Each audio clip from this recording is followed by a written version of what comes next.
इस समय ट्रम्प साहब से 40 मिनट बात करके मोदी जी को क्या हासिल हुआ होगा मुझे नहीं पता, लेकिन कमेंट्स में आलोचना ही मिलेगी। अगर आप ऐसे आदमी के साथ बैठते हैं जिससे बदबू आ रही हो, तो आपके साथ भी बदबू ही आएगी। इस समय ट्रम्प को छूने का मतलब कोई खुशबू नहीं आनी है। कीमत देश की जनता चुका रही है, उनको तो क्या फर्क है। उनका जहाज 8,500 9,000 करोड़ का था, वही है। उनकी कार मैकबे ही है। उनके कपड़े 6 बार ही बदल रहे हैं। आपने मानवीय सूचकांकों की बखिया उधेड़ दी। आपने आबादी का विस्फोट कर दिया और मजदूर पैदा करने में आप सिर्फ मजदूर पैदा कर रहे हैं और अव्यवस्था पैदा कर रहे हैं। उसके लिए आपको इनाम मिलना चाहिए।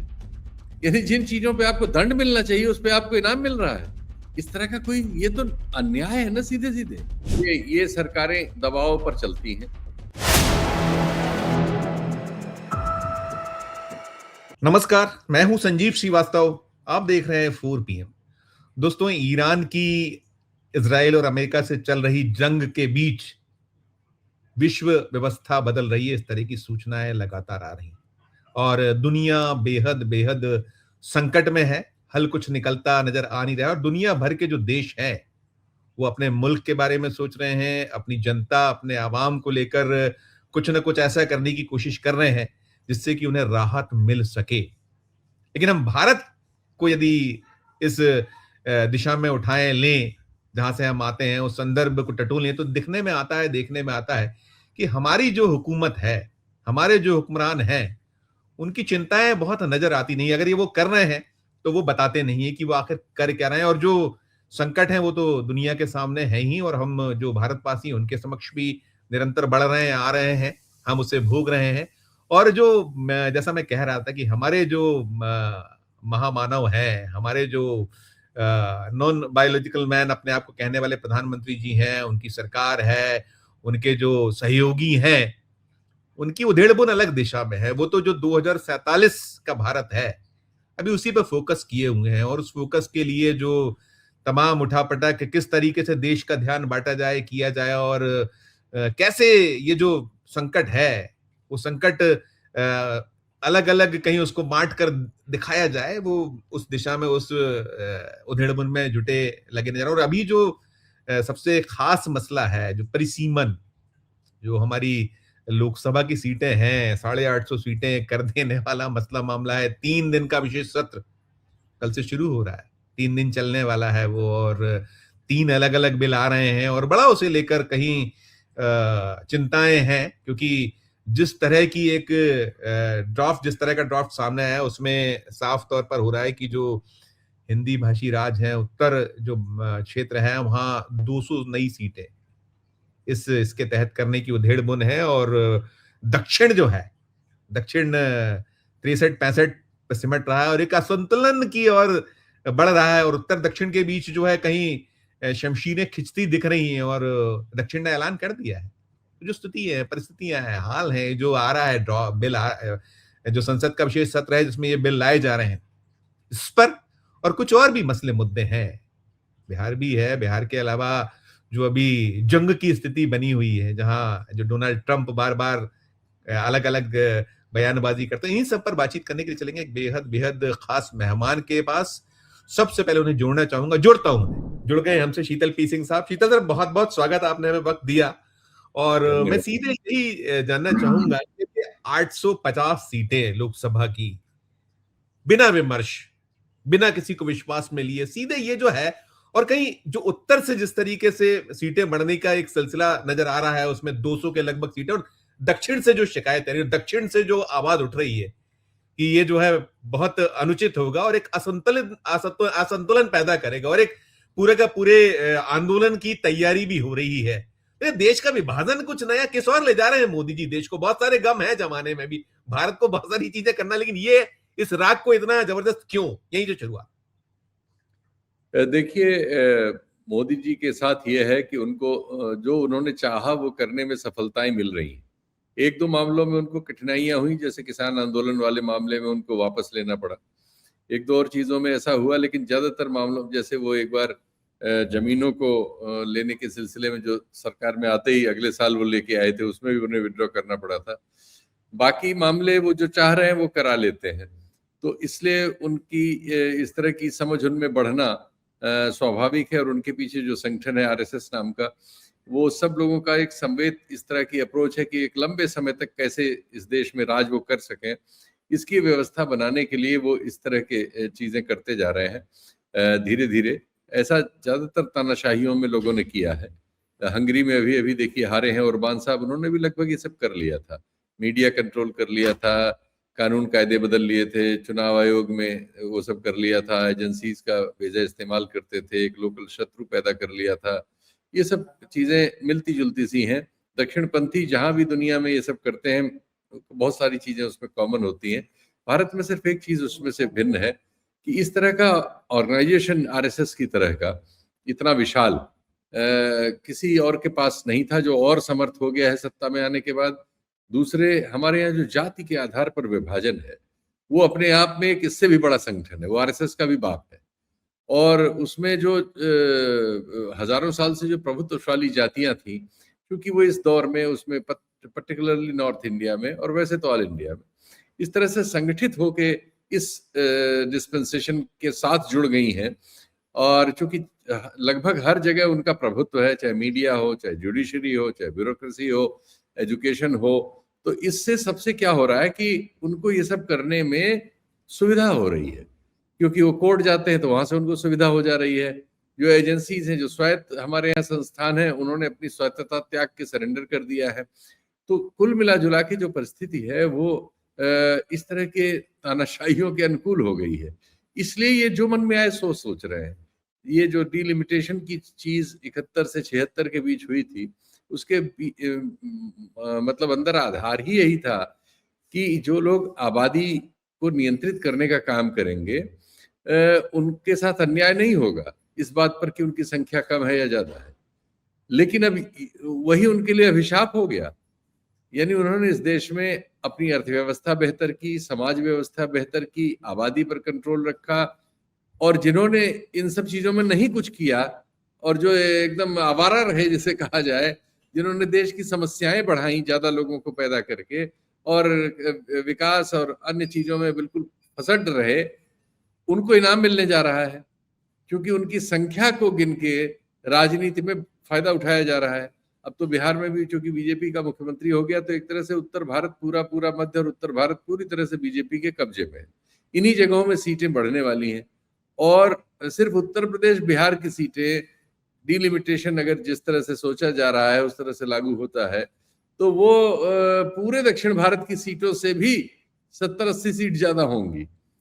तो 76% के आसपास का है, 200 सीटें बढ़ाने का कहीं निकल रहा है, और वहां दक्षिण में तो 63 से 65 के आसपास है। तो वो जो इतना जबरदस्त असंतुलन, वही 16-17% उनके रह जाएगा सारे दक्षिणी राज्यों का। तो ये निश्चित तौर पर एक परमानेंट पॉलिटिकल विवाद को जन्म दे रहा है ये, क्योंकि फिर दक्षिण की पूरी राजनीति इस पर केंद्रित हो जाएगी। ये होना शुरू हो गई। अभी मैं देख रहा हूँ नायडू साहब ने ये जो महिला बिल वाले पे जो प्रस्ताव है, इस पे एक ट्वीट किया, इतनी गालियां उनको मिल रही हैं।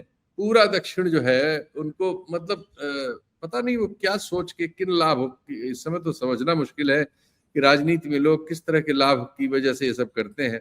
क्योंकि ये कहा जा रहा है कि वो जो मामला है जो अमेरिका में जिसकी जांच हो रही है, वो अडानी का मामला, वो आंध्रा तक आता है, तेलंगाना और आंध्रा ही आया हुआ है, और उसमें कुछ तार इनसे भी जुड़ते हैं, ये आंध्रा के प्रशासन से जुड़ते हैं, जिसमें बहुत सारे अफसर और अन्य शामिल हैं। वो सब दबाने उबाने का भी मामला रहता है। हर जगह तो यही हो गया है कि जो भी राजनीति में है वो सब एक तो खरबपति लोग ही राजनीति में है। हमारे 86% MP करोड़पति हैं, 14% में आदिवासी और दलित आ जाते हैं, क्योंकि रिजर्वेशन है इसलिए कुछ गरीब भी आ जाते हैं। वरना हमारा मतलब अब पूरा स्पेक्ट्रम, अब कोई साधारण आदमी चुनाव नहीं लड़ता। इस देश में जो दुनिया के सबसे गरीब आबादी वाला देश है, जिसकी संख्या गरीबों की सबसे ज्यादा हमारे यहाँ, उस देश में राजनीति में सबसे अमीर लोग रहते हैं, और सिर्फ अमीर ही रहते हैं। संसद में, लोकसभा में अब गरीब कोई जा ही नहीं सकता।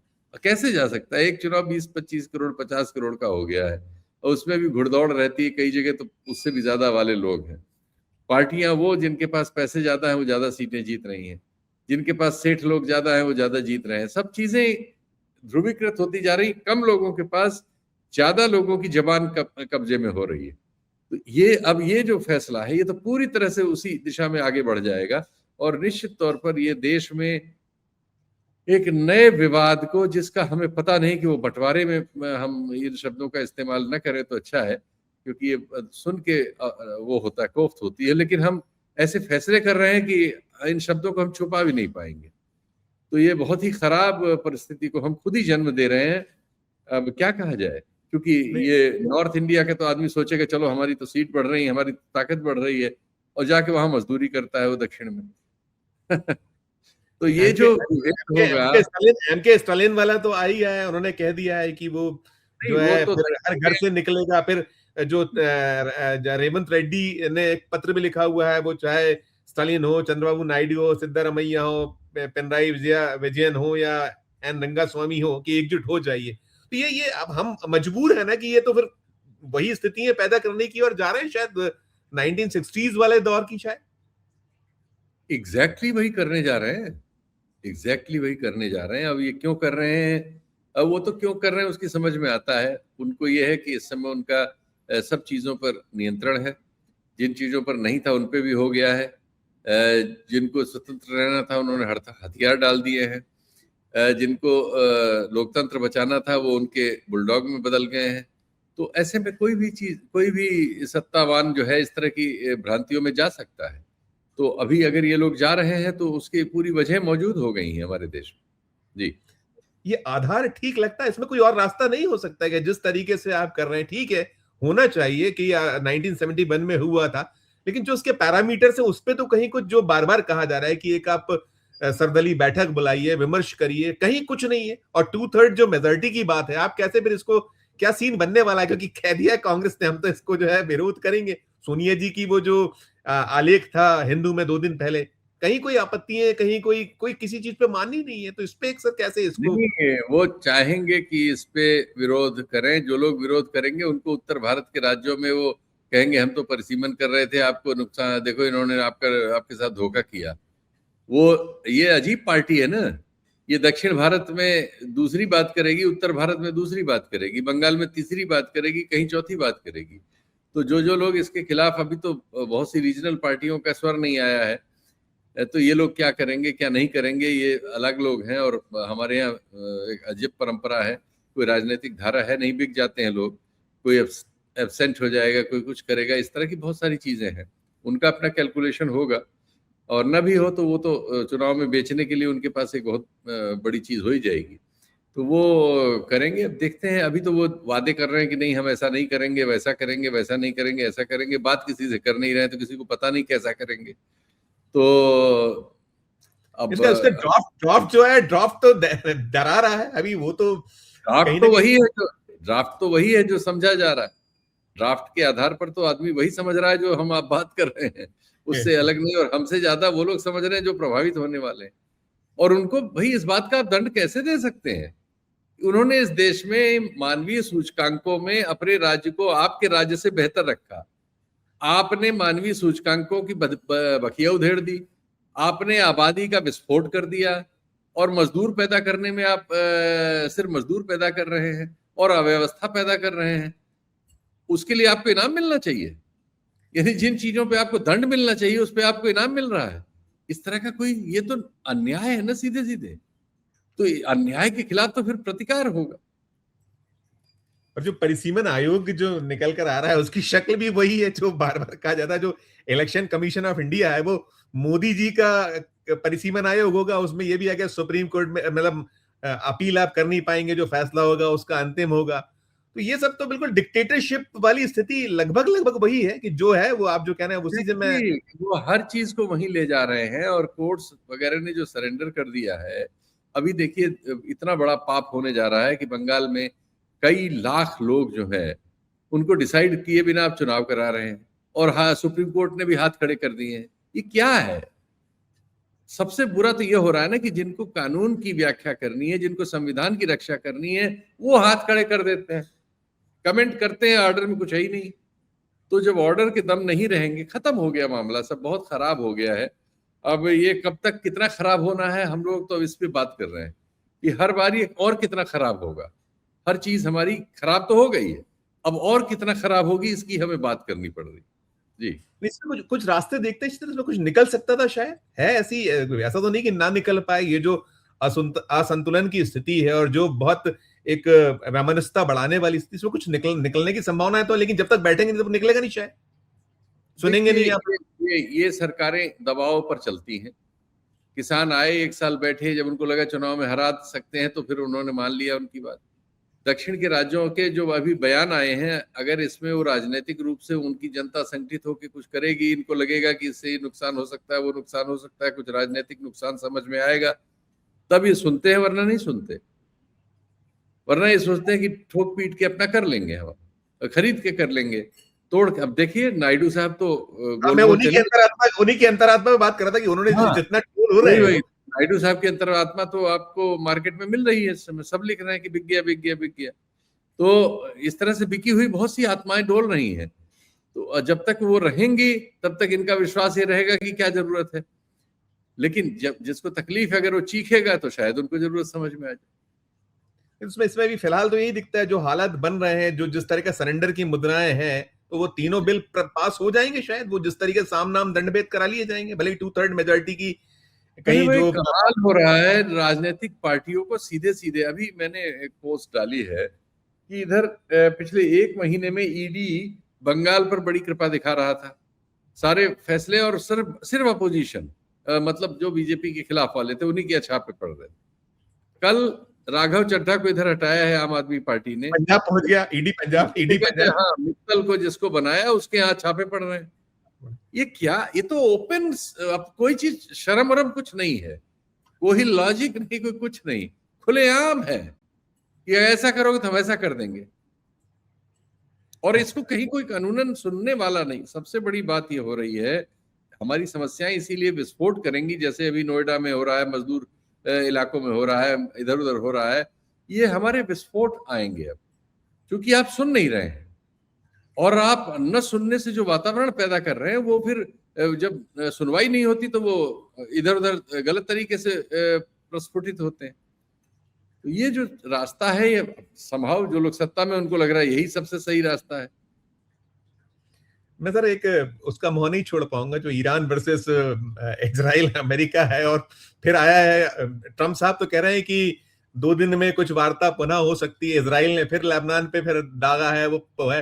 और हमारे जो नॉन बायोलॉजिकल मैन है, उन्होंने कल बताया 40 मिनट 45 मिनट बात हुई है। क्या हुई है ये तो हमारे पास उसका कोई इनपुट नहीं आता है। तो वो जो है सर, उससे जो सीन बन रहा है, वहां लग तो यही रहा है कि बात अभी बनने की संभावना नहीं है, और जिस तरीके तेल कच्चा जो जा रहा है ऊपर, तो इन दिशाओं में ना सोच के तो हम अभी और क्या, भारत को क्या क्या भोगना होगा, उस दिशा में थोड़ा सा एक टिप्पणी, और मैं बिहार पे खत्म करूंगा एक अंतिम सवाल। 40 मिनट बात हुई, और वही आपने जो कहा 4 लाइन निकल के नहीं है, क्या बात हुई। तो ऐसे ही होता रहेगा, लेकिन हमारा देश ब्लीड कर रहा है इस समस्या से, और इस पे बात करनी पड़ेगी। अमेरिका को झुकना पड़ेगा, अमेरिका ही झुक रहा है, झुका। पहले भी बात अमेरिका की पहल पे हुई थी, आप देखिएगा 2-3 दिन में सही में बात फिर हो रही होगी, या जो अफसरों वगैरह के लेवल पे बात चल रही है कुछ लेवल पे, वो कोई एक बयान आ जाएगा कि हो रही है, फिर हो रही है, और कोई रास्ता नहीं। अब तो चीन और रूस ने अपना स्टैंड ले ही लिया है। चीन वहां से अपना जहाज निकाल के लाया, तेल लाया, कड़े बयान भी दे दिए। तो अगर वो लोग उतर जाते हैं तो मुझे नहीं लगता कि ट्रम्प साहब अभी इससे आगे की हिम्मत करेंगे, यानी एक तृतीय विश्व युद्ध में जाने की हिम्मत करेंगे, और आप लड़ भी नहीं पाएंगे। वो अभी तो सिर्फ ईरान से 2 पहलवान लड़ रहे हैं, और ईरान वही है जो वहां था, बल्कि ईरान होर्मुज में और आके बैठ गया है, और लाल सागर में धमकी दे रहा है कि अगर बात बढ़ी तो अगला चौक हम लाल सागर में करेंगे। तो ये तो ईरान है, और अगर चीन और रूस उतर आए तो फिर जो होगा वो आपके हमारे सामने होगा। और पश्चिम ने इनको, यूरोप ने साथ छोड़ दिया है, लगभग सभी ने, जो 2-4 साथ हो सकते थे उसमें से ओरबान चुनाव हार गए हैं, और इजराइल के साथ तमाम रिश्ते यूरोप तोड़ रहा है।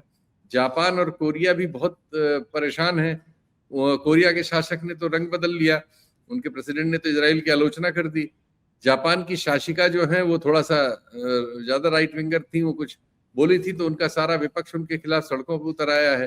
तो मतलब इस समय ट्रम्प साहब दुनिया में सबसे अलोकप्रिय व्यक्तित्वों में से एक है, और मतलब मोदी जी वैसे कहा जाता है बहुत ही मतलब वो वाले हैं, जिनको ये सब कम्युनिकेशन की बड़ी समझ है। लेकिन इस समय ट्रम्प साहब से 40 मिनट बात करके मोदी जी को क्या हासिल हुआ होगा मुझे नहीं पता, लेकिन कमेंट्स में आलोचना ही मिलेगी। अगर आप ऐसे आदमी के साथ बैठते हैं जिससे बदबू आ रही हो, तो आपके साथ भी बदबू ही आएगी।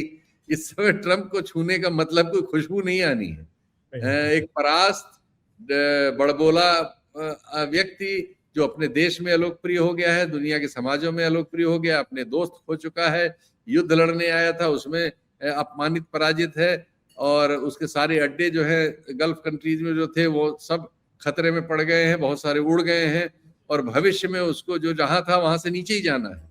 तो ऐसे आदमी के साथ आप 40 मिनट बात करें या 400 मिनट बात करें, ये बताता है कि आपकी क्या हालत है। और 4 लाइन आप बता नहीं सकते कि बात क्या हुई, क्योंकि कोई बात हुई ही नहीं है। बात हवा ही हुई होगी 40 मिनट जो भी हुई होगी। तो क्योंकि आप जिस पाले में बैठ गए, तो हमारे वाले ट्रम्प भी उसी पाले में गए हैं ना। जब दुनिया वो पाला छोड़ रही थी तब हमारे वाले कूद के उस पाले में चले गए हैं, और सारे पाले छोड़ के तो कीमत देश की जनता चुका रही है। उनको तो क्या फर्क है, उनका जहाज 8,500 9,000 करोड़ का था वही है, उनकी कार मैकबे ही है, उनके कपड़े 6 बार ही बदल रहे हैं, उनके लिए भीड़ जुटाई ही जा रही है, वो रैली में भाषण ही दे रहे हैं, उनका मोब्लैक पेन है, विदेशी चश्मा है, और राष्ट्र की बात है। तो वो तो उनका तो काम सब चल ही रहा है, वो जहां चाहेंगे वहां घूमेंगे, जिस उद्योगपति को चाहेंगे उसको फेवर कर देंगे। उनको क्या कष्ट है? कष्ट इस देश के 140 करोड़ लोगों को है, हमको आपको है, जिनको रोजी कमानी है, रोटी कमानी है, या कोई घर में कमा रहा है उसके भरोसे हम चल रहे हैं। तो कष्ट हमें आपको है। तेल महंगा होगा, महंगाई बढ़ेगी, अर्थव्यवस्था टूटेगी, निर्यात नहीं होगा, आयात बढ़ जाएगा, कीमत डॉलर ज्यादा देनी पड़ेगी, स्टॉक हमारे खत्म होंगे, शेयर मार्केट टूटेगी, तो हम आप रोएंगे ना। उनको क्या फर्क पड़ना है? वो तो उसी बंगले में है, उसी सुविधा से है, उतने ही एयर प्योरीफायर उनके यहाँ चल रहे हैं, उतने ही एयर कंडीशनर चल रहे हैं, उसी वैसा ही जहाज उनको उठा रहा है, वैसे ही हेलीकॉप्टर उनको ले जा रहा है, वैसे उनके कपड़े सिल के आ रहे हैं, रोज बदल के उनको पहनाए जा रहे हैं। क्या फर्क है? फर्क 850 सीटें, वही 2047 का जो लक्ष्य है उसी के लिए है कि 200 बढ़ा दीजिए और करते रहिए आप। वो अपने लिए है और आने वाली पीढ़ियों के लिए है, उनकी वाली राजनीति करने वालों। जी मैं तो बिहार पे खत्म करूंगा। बिहार में जो आज से युग नया शुरू हो गया, मतलब फॉर्मली शुरू हो गया कि शपथ हो गई सम्राट चौधरी की, और इलेक्शन के दौरान क्या क्या कुछ निकला था, सारा कुछ हुआ था। नीतीश जी भी सरेंडर है, आपने चंद्रबाबू नायडू का कहीं कह दिया। सर जो वहां एक बड़ी बात रही कि मोदी और शाह का नहीं जाना, ये भी एक चर्चा का विषय है। उसमें कई अलग अलग कारण है कि वहां सादगी बताना था, नाराजगी प्रकट नहीं होने देना था। लेकिन अब बिहार किस दिशा की ओर बढ़ता नजर आएगा? जो नीतीश का सुशासन था, वो सुशासन और सब कैसे? मोदी और शाह इस समय बहुत सारे कामों में व्यस्त हैं। बंगाल जीतने के लिए वो जी जान लगाए हुए हैं, वहां चीजों को देख रहे हैं। आपको बताया गया कि आम आदमी पार्टी भी उनको पंजाब संभालना है, वहां हमला करना था। अब मतलब बहुत सारी डिलिमिटेशन वाला पूरा प्रोसेस, इसकी मॉनिटरिंग चल रही होगी, इसमें क्या क्या तिकड़म है। उनके पास अपने काम के लिए बहुत ज्यादा काम है। तो बिहार में उनकी मतलब बिहार में जो चाहते थे वो चीजें ऑलरेडी हो चुकी हैं। उनका आदमी यस मैन वहां कुर्सी पर है। अब वहां अल्पसंख्यकों वगैरह पर हमलों की बाढ़ आना शुरू होगी, उटपटांग चीजें होने लगेंगी। वहां कुछ मुसलमानों से संबंधित प्रतीकों पर बयान आने लगेंगे। पहली बार नारे लगे वहां, जय श्री राम, और जब वो जय श्री राम शुरू हो जाएगा, और इधर उधर कहीं बुलडोजर, कहीं ये सब चीजें शुरू होंगी, इन्हीं पे खबरें हो जाएंगी। मीडिया को जो पहले से ही वहां जाति की वजह से वेपनाइज है, और कुत्ता में बदल दिया जाएगा और काटने लगेगा जनता को। तो ये सब काम, वो तो एक परमानेंट उनका एक फीचर है, वो करने वाले लोग अपना काम कर रहे हैं। आरएसएस वहां पहुंच गया। अब वहां जो ये पिछड़ी जातियों की पार्टियां थी, अब इनके लिए एक मतलब इनके गुजरने के दिन है। जो भी उनसे चिपका है, अब तक तो यही अतीत है कि जितनी पार्टियां उनके साथ चिपकी धीरे धीरे सब नष्ट हो गई। तो अब एक और पार्टी उनके साथ अपनी शव यात्रा के लिए स्वयं फूल सजा के बैठ गई है, और उसने उन्हीं को डोम नियुक्त कर लिया है अपने शव यात्रा के लिए। बहुत खूबसूरत, बिल्कुल बहुत खूबसूरत बात है कि डोम नियुक्त कर लिया है। और ओवरऑल हम तो देख ही रहे हैं, देश जिस दिशा में बढ़ रहा है, हमारी भी संकट ही संकट है। बहुत शुक्रिया अदा करूंगा सर, खासकर परिसीमन पे आपसे समझना था। आभार आपका, धन्यवाद समय देने। तो हम आप एक ही बात समझ रहे हैं, अब लोग समझे तब है।